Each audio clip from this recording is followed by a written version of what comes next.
이것은 기록된 주님의 말씀입니다. 오늘 우리에게 주시는 말씀을 통해서 보배를 가진 질그릇이라는 제목으로 하나님 말씀 선포하겠습니다. 오늘 말씀은 고린도 후서라는 이 편지를 보내고 있는 이 사도 바울과 이 디모데가 자신들은 누구고 예수 그리스도에는 자신들과 어떤 관계가 있는 분인지를 고백하면서 그들이 사도로서 살아가야 되는 이유 그리고 자세에 대해서 우리에게 말씀해주고 있습니다.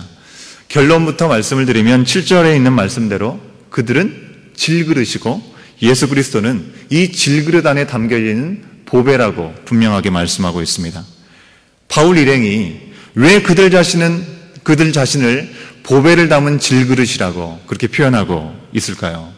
오늘 우리에게 주신 말씀 속에서 그 내용을 우리가 확인해 보기를 원합니다. 첫 번째로 바울과 이 디모데가 고린도 교회의 편지를 보내면서 자신들을 소개할 때 보배를 가진 질그릇이라고 말하는 이유는 그리스도를 통해서 영광스러운 의의 직분을 받았기 때문이라고 하는 것입니다. 1절 말씀을 보시면 어떤 말씀으로 시작하고 있습니까? 그러므로 라고 시작하고 있는 것을 우리가 볼 수 있습니다. 이 말은 앞선 3장의 말씀이 이어지고 있는 것으로 우리가 이해할 수 있죠. 율법을 통해서 정죄받고 죽을 수밖에 없는 그 자신들을 주의 영으로 자유롭게 해주시고 의의 직분을 주셨으므로 라고 얘기하면서 그 다음에 말씀을 풀어가고 있는 것입니다. 그렇다면 의의 직분이 무엇이겠습니까? 율법을 통해서 우리는 그때그때 우리의 죄됨을 고백할 수밖에 없는 죄됨을 알게 되는 것입니다. 그리고 하나님의 다스림을 받게 하는 그 직분이 바로 율법을 통해서 우리가 알게 되는 율법의 직분이라고 한다면 의의 직분은 바로 십자가에 달리셔서 단번에 죄를 사하여 주신 예수 그리스도, 이 예수 그리스도를 성령 가운데서 전해서 영원한 하나님의 통치, 영원한 하나님의 다스림을 받게 하는 그 영광스러운 직분이 바로 의의 직분이라고 하는 것입니다. 구약의 모세, 신앙의 사람이라면 존경하고 본받고 싶고 참 영광스러운 그 자리에 있었다고 우리가 고백할 수 있습니다. 구약의 모세와 같이 죄가 무엇인지를 구별하게 하는 하나님의 말씀을 받았던 이 정죄의 직분을 받아도 참 영광스러운 것입니다. 하지만 지금 사도들은 영원한 효력을 갖고 있는 의의 직분을 받는 것, 말할 수 없는 영광이고 자신들이 하나님의 은혜로 긍휼하심을 입은 증거라고 그렇게 고백하고 있는 것입니다. 이처럼 자신들은 그리스도라는 보배를 전하는 영의 직분을 받은 것, 그것은 그들의 스스로가 얻은 것이 아니라 하나님의 긍휼하심 가운데 받았기 때문에 사도들은 그 자신을 스스로 얘기할 때 보배를 담은 질그릇이라고 그렇게 표현하고 있는 것입니다. 이렇게 영광스러운 의의 직분을 받은 사람들, 그들의 삶의 사역, 그 자세는 어떠했습니까? 먼저 하나님의 말씀, 그 진리를 그대로 선포하고 있다고 하는 것입니다. 우리가 2절 말씀 함께 확인해 보겠습니다. 2절 말씀입니다. 시작. 이에 숨은 부끄러움의 일을 버리고 속임으로 행하지 아니하며 하나님의 말씀을 혼잡하게 하지 아니하고 오직 진리를 나타내므로 하나님 앞에서 각 사람의 양심에 대하여 스스로 주천하노라. 이 사도들은요, 가면을 쓰고 속이는 일을 행하지 않았습니다. 그들이 전하는 일과 그들이 행동하고 말하는 것들이 전혀 다르지 않았습니다. 그들은 술수를 쓰거나 하나님의 말씀을 왜곡하는 일도 행하지 않았습니다. 누구든지 예외 없이 그들이 전하는 하나님의 말씀 앞에서 하나님의 역사하시면 그들이 스스로 깨닫게 되는 축복의 통로로 쓰임받기를 원하는 마음이 그들 가운데 있었다고 하는 것입니다. 왜 그렇습니까? 조금 전에 말씀드린 대로 그들의 직분은 그들이 노력해서 그들이 어떤 자격이 있어서 얻은 것이 아니라 은혜로 받은 것이기 때문에 그렇습니다. 그들은 자신들의 보기에 마음에 드는 사람들에게 복음을 전하고 마음에 내키지 않은 자들에게는 복음을 감추지 않았습니다. 한마디로 내키는 대로 자의대로 복음을 전하지 않았습니다. 만약에 복음을 듣지 못하고 보지 못하는 사람들이 있다고 한다면 3절과 4절에서 말씀하는 것처럼 그것은 그 사람들이 이 세상을 살아가면서 자신의 우상에 빠져서 그리스도의 영광이 비춰짐에도 불구하고 여전히 마음의 어두움에 사로잡혀서 보지 못한다고 하는 것입니다. 그것 때문에 그들에게는 복음을 전하는 것을 포기하지 않고 오로지 하나님께서 주신 말씀 진리를 증언하는 일들을 감당했다고 하는 것입니다. 또한 무슨 일이 있었습니까?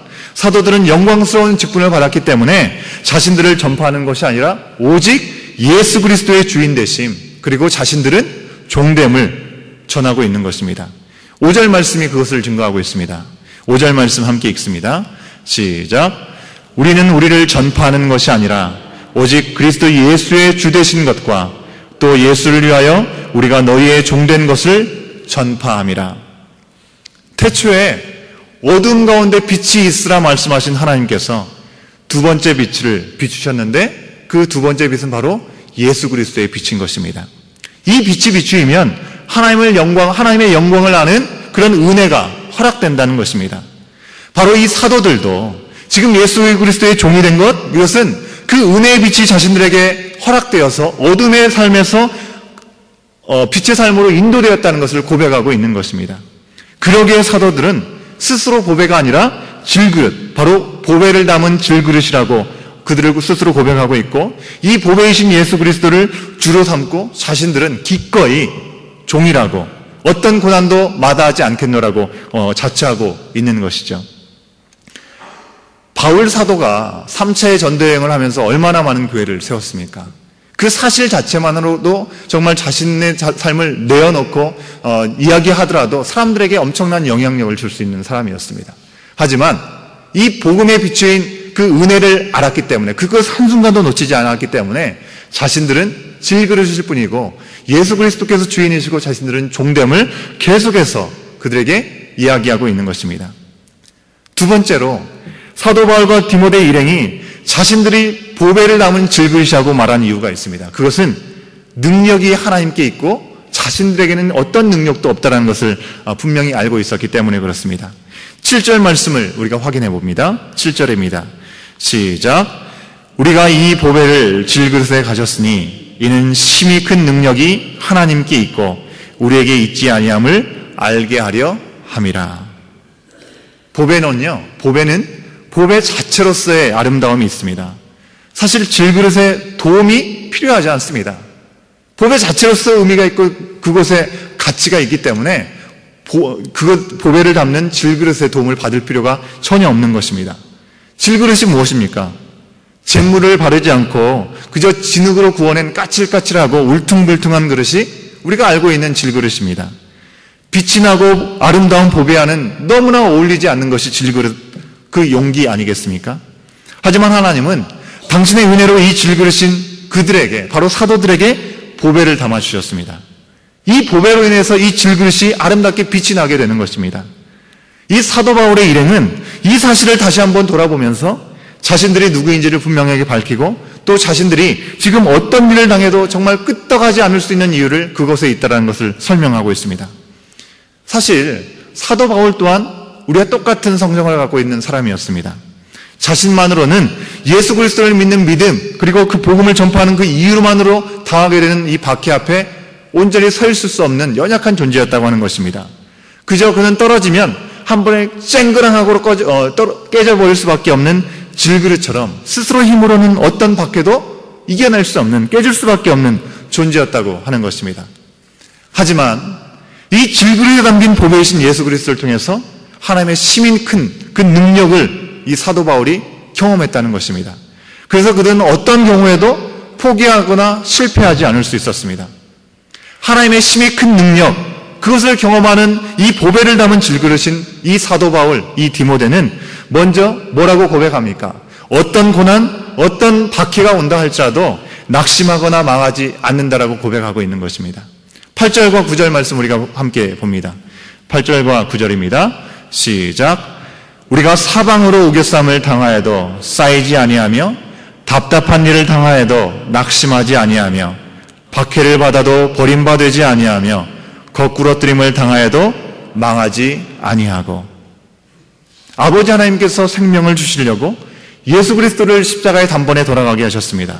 그 일을 돌아볼 때마다 그들은 지금 결코 이 우리가 당하고 있는 고난이 멸망의 전조가 아니라는 것을 분명히 알고 있었다는 것입니다. 오직 그들은 이 고난과 박해, 그것이 심하면 심할수록 예수 그리스도의 십자가의 사건, 그 죽음을 통한 사랑의 능력을 더 깊이, 더 진하게 경험할 수 있었다고 하는 것입니다. 그 사랑의 능력이 그들의 삶 가운데 맛볼 수 있는 은혜가 되었다고 하는 것입니다. 그러면서 10절과 11절 같이 아주 담대하게 선포할 수 있는 것입니다. 10절과 11절 말씀 우리가 함께 읽습니다. 시작. 우리가 항상 예수의 죽음을 몸에 짊어짐은 예수의 생명이 또한 우리 몸에 나타나게 하려 함이라. 우리가 살아있는 자가 항상 예수를 위하여 죽음에 넘겨짐은 예수의 생명이 또한 우리 죽을 육체에 나타나게 하려 함이라. 이런 사도 일행에 허락받은 이 믿음 가운데 결단하면서 나가는 이 삶, 이들이 고백하고 있는 것은요, 그냥 머릿속에서 알고 있는 예수 그리스도께서 전해주신 말씀을 그냥 전하는 것이 아니라 삶 가운데 체험된 능력 있는 말씀이 선포되고 있는 것입니다. 바로 지금 고린도 교인들과 같이 복음을 듣고 생명으로 인도받는 이들에게 이 말씀을 전하는 것을 통해서 새로운 복음 안에서 나은 사람들이 생기게 되는 것입니다. 동시에 새로운 믿음의 사람들이 생길 뿐만 아니라 이 보배를 닮은 질그릇인 사도들은 자신 스스로 이 보배인 척할 수 없고 오직 보배이신 예수 그리스도께서 십자가의 죽으심을 통해서 이루신 놀라운 영광의 삶을 맛보게 된다고 하는 것입니다. 다음으로 하나님의 심히 큰 능력을 경험한 이 사도 일행은요, 믿은 대로 선포하고 있는 것을 우리가 확인할 수 있습니다. 그들은 믿은 것에 대해서 말하고 있습니다. 예수 그리스도를 다시 살리신 하나님께서 그들도 역시 동일하게 다시 살리실 것을 선포하고 있는 것입니다. 죽음도 두려워하지 않고 부활을 믿으면서 정말 담대하게 살아가고 복음을 전파하는 것을 그치지 않았던 이 사도 바울의 일행의 삶의 가장 큰 수혜자가 누구이겠습니까? 복음 때문에 고난 당했지만 이 복음 때문에 고난을 당함으로 인해서 큰 은혜를 받고 열매를 누리게 된 것은 바로 고린도 교회 같은 복음을 전해들은 복음의 수신자들이라고 하는 것입니다. 보배를 가진 질그릇인 이 사도 일행은 결코 자신을 위해서 무엇인가를 말하거나 자신들의 수고를 애써서 이야기하지 않았습니다. 자신들이 믿은 것을 말함을 통해서 더 많은 사람들이 은혜 가운데 하나님을 영접하고 생명을 얻고 하나님께 영광을 돌리며 나가는 삶을 살기를 원했다고 하는 것입니다.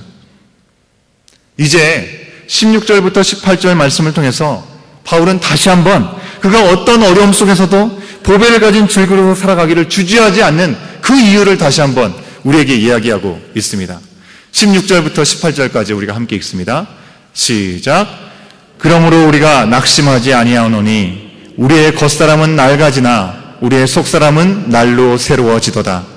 우리가 잠시 받는 환난에 경한 것이 지극히 크고 영원한 영광에 중한 것을 우리에게 이루게 함이니 우리가 주목하는 것은 보이는 것이 아니요 보이지 않는 것이니 보이는 것은 잠깐이요 보이지 않는 것은 영원함이라. 그렇습니다. 하나님께서 질그릇의 영광스러운 직분을 받은 사람은 낙심할 필요가 없는 것입니다. 그들의 겉모습과 형편이 어떠하든지 상관하지 않고 그들의 속사람이 날로 새로워지기 때문에 그렇습니다. 메시지라고 하는 현대어로 번역된 성경에서는요, 이 16절 말씀을 이렇게 번역하고 있습니다. 잘 들어보십시오. 그러므로 우리는 포기하지 않습니다. 어찌 포기할 수 있겠습니까? 겉으로는 우리의 일이 실패로 끝나는 것처럼 보이지만 안에서는 하나님께서 단 하루도 빠짐없이 은혜를 펼치시며 새로운 생명을 창조하고 계십니다. 이렇게 고백하고 있습니다. 사도 바울이 3번의 전도여행과 이 로마에서의 감금 기간을 통해서 수많은 지역과 사람들에게 복음을 전했습니다. 그러면서 죽을 위기를 얼마나 많이 겪었습니까? 거절도 무지 많이 당했고요. 돌에 맞기도 하고 매를 맞고 세워진 교회에서 오히려 오해를 받는 등 끊임없는 고통과 위기 가운데 있었습니다. 아픔을 겪었습니다. 그러면서도 이 모든 것을 사도 바울이 이겼습니다. 그가 이길 수 있었던 것, 그 자신에게 심히 큰 능력이 있어서가 아니었다는 것입니다. 그는 거칠고 깨어지기 쉬운 그저 질그릇이었지만 그 안에 담아주신 보배이신 예수 그리스도께서 십자가 위에서 허락하신 생명, 그 삶 속에서 계속해서 새롭게 그 생명을 허락받았기 때문에 그는 포기하지 않고 멈추지 않고 끝까지 예수 그리스도께서 부르신 부름의 상을 향해서 달려갈 수 있었다는 것입니다. 죄사함은요, 단 한 번에 이루어지는 것입니다. 하지만 의의 직분으로 쓰임받기 위해서는 끊이지 않는 은혜의 공급이 우리 가운데 허락받아야 되는 것입니다. 영원한 생명 우리 가운데 약속되어 있습니다. 하지만 매일매일 예수 그리스도에 인해서 그를 박해하고 거절하는 상황 앞에서 이 사도 바울은 쓰러질 수밖에 없고 깨어지기 쉬운 인간일 뿐이었다는 것입니다. 그래서 그에게는 날마다 순간마다 약속받은 그 생명이 공급되고 새로워지는 경험이 필요했습니다. 바울은 날마다 새롭게 하시는 그 은혜 가운데 지금 눈에 보이는 것과 비교할 수 없는 영원한 하나님의 나라, 생명, 그 영광, 그것을 사모하면서 쓰러지지 않고 이 은혜의 직분을 감당한 것을 우리에게 이야기하고 있는 것입니다. 하나님께서 오늘 이 아침에 이 바울의 고백을 통해서 우리 또한 보배를 가진 질그릇 그 사명을 깨닫기를 원하시고 계신다는 것입니다. 어떤 사람은 이 자신이 질그릇이라는 이유로 영원한 생명을 위한 축복의 통로가 된 그 의의 직분을 마다하는 사람도 있습니다. 내가 하나님의 말씀도 잘 알지 못하고 하나님의 크신 뜻을 내가 어떻게 전하고 어떻게 나눌 수 있고 어떻게 하나님의 그 일들을 감당할 수 있겠느냐고 얘기하는 사람들이 있습니다. 하나님께서는 우리가 질그릇인 것을 누구보다 더 잘 아십니다. 예수 그리스도는 보배를 그렇기 때문에 우리 가운데 담아주신 거라고 하는 것입니다. 우리의 연약함을 우리 자신보다 더 잘 아시고요. 우리의 볼품없음을 다 알고 계십니다. 하지만 하나님께서 우리를 택하시고 먼저 예수 그리스도를 믿는 은혜를 주셨다는 것입니다. 그 은혜를 주신 이유가 무엇입니까? 우리가 잘나서입니까? 우리가 하나님께서 기뻐하실 만큼의 우리가 놀라운 은혜들을 행했기 때문에 그렇습니까? 그것이 결코 아닌 것입니다. 그저 우리가 보배이신 예수 그리스도의 능력 안에서 날마다 세상에 대해선 죽고 새로운 생명을 공급받으면서 십자가에 이루시고 약속하신 그 길을 걸어갈 수 있는 것은 바로 하나님께서 그 이루신 일들을 다른 이들에게까지도 전하기를 원하시는 뜻이 있기 때문에 그렇습니다. 그렇기 때문에 우리는 여전히 질그릇임에도 불구하고 이 바울 사도의 고백처럼 쓰임받을 수 있는 것입니다. 또 반면에 어떤 사람들은 자신이 보배인 줄 착각하면서 의의 직분을 남용하는 사람도 있습니다. 축복의 통로가 되어야 하는데 자신의 방법, 자신의 생각, 자신의 신앙의 경험을 강요하려고 하는 사람들도 있는 것이죠. 하지만 하나님은 우리가 보배를 담은 질그릇일 뿐이라는 것을 분명하게 바울 사도를 통해서 오늘 다시 한번 우리에게 말씀하고 있습니다. 우리에게 능력이 없고 우리는 볼품이 없습니다. 하지만 하나님께서 일하실 것이기 때문에 우리 스스로 뭔가 된 양 착각해서는 안 된다라고 말씀하고 있습니다. 오늘 보배를 닮은 질그릇으로 우리를 부르신 하나님의 은혜, 그 하나님의 사랑, 그 능력 가운데 우리는 감사하고 새 힘을 공급받으면서 축복의 통로로 서가기를 소원할 수 있어야 될 줄로 믿습니다. 보이는 세상에 우리의 눈, 우리의 마음이 빼앗기지 말고 온 몸, 우리의 모든 감각, 우리의 영이 오직 성령 안에서 인도함을 받고 쓰임받음으로 잠시 잠깐의 환난과 고통, 비교할 수 없는 영원한 하나님의 영광의 빛 가운데 오늘 하루도 서가면서 승리하며 나가는 우리의 모든 삶이 될 수 있기를 간절히 소원합니다. 함께 기도하시겠습니다. 질그릇인 우리에게 예수 그리스도라는 보배를 허락하신 참 좋으신 아버지 하나님, 우리가 허락하신 그 은혜의 직분을 깨닫지 못하고 우리 스스로 보배가 되기 위해서 헛되이 세상에서 수고했던 것 있다면 주여 용서하여 주시고 먼저 주신 그 은혜대로 주님만을 바라보면서 생명을 전하는 축복의 통로로 살아갈 수 있도록 오늘도 우리를 이끄시고 능력을 더하여 주시옵소서. 우리의 모든 삶의 순간들을 주님 앞에 온전히 맡겨드리며 이 모든 말씀 예수 그리스도의 이름으로 간절히 기도드리옵나이다. 아멘.